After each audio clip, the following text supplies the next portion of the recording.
Thank you very kindly, my friends. As I listened to Ralph Abernathy and his eloquent and generous introduction, and then thought about myself, I wondered who he was talking about. It's always good to have your close friend and associate say something good about you.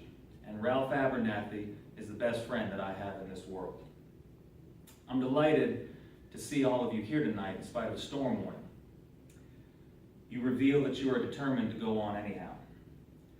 And so began the last speech of the Reverend Dr. Martin Luther King almost 50 years ago. The work and words of Dr. King continue to impact this world in which we live. This year marks the 50th anniversary of his death, and there is a great need to be reminded for the principles which he fought for so vigorously. I can still remember as a younger man watching an episode of The X-Files of all things, and hearing these words from Dr. King. The world is all messed up. The nation is sick. Trouble is in the land. Confusion is all around. But I know somehow that only when it is dark enough can you see the stars. And I see God working in this period of the 20th century in a way that men, in some strange way, are responding. These words had such an impact on me back then, and I made it a point to dive into other works of his.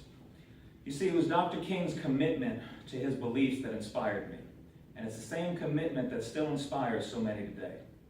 Martin Luther King Jr. was committed to love and nonviolence. He was committed to perseverance, and he was committed to sacrifice. First and foremost, Dr. King was committed to the path of love and nonviolence. To be committed to love and nonviolence means that when one tempts and provokes us to hate, we must be dedicated to overcome hate with love. In May of 1963 in Birmingham, Alabama, when Sheriff Bull Connor unleashed electric cattle prods, fire hoses, police attack dogs on peaceful protesters, it would have been easy to respond in hate, but love and nonviolence won the day. In September of that same year, when the KKK bombed a church in Birmingham and killed 4 little girls, it would have been easy to respond in violence, but nonviolence and love carried the torch again. Now, Dr. King was committed to love and nonviolence, but this commitment is found to be weak if not aided by perseverance. This dedication to perseverance is what enabled Dr. King to hold fast from the early days of the Montgomery bus boycott on up to the march to Selma and beyond. Now, perseverance is that marvelous character trait of human nature that enables a man or a woman to say, I cannot quit. I will not quit. I must go on. And go on he did. Dr. King and those brave marchers went on to face off with Selma County Sheriff Jim Clark, who on Bloody Sunday had brutally beat and arrested thousands of black protesters on the Edmund Pettus Bridge. It would have been easy to quit in the face of such violence and hatred, but perseverance produced her perfect fruit, and Dr. King led thousands on a march from Selma to the capital of Montgomery. The Voting Rights Act came soon after. I want you to know perseverance is a dangerous ideal, for it requires a willingness to sacrifice, and sometimes to make the ultimate sacrifice. Time and time again throughout the course of the civil rights movement, Dr. King demonstrated a willingness to sacrifice for love and justice. I've heard it said that true love is giving and expecting nothing in return.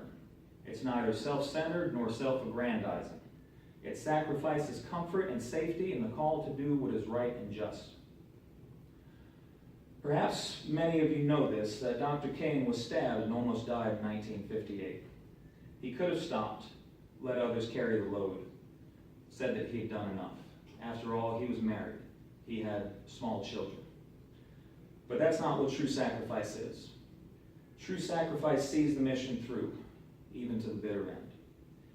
10 short years later, Dr. King recounted his near-death experience in his final speech, and the very next day was murdered by James Earl Ray in Memphis, Tennessee. The reason Dr. King inspires, the reason his message resonates with so many today, is because his life and his death were testimonies to the power of love and nonviolence, perseverance, and sacrifice. Today I ask you to join me in commemorating a man who taught us what it means to hold fast to these principles, and to honor his life and his sacrifice by giving our lives over to the service of what is right and just. I quote Dr. King once more. Let us rise up tonight with a greater readiness. Let us stand with a greater determination. And let us move on in these powerful days, these days of challenge to make America what it ought to be. We have an opportunity to make America a better nation. And I want to thank God once more for allowing me to be here with you. Thank you.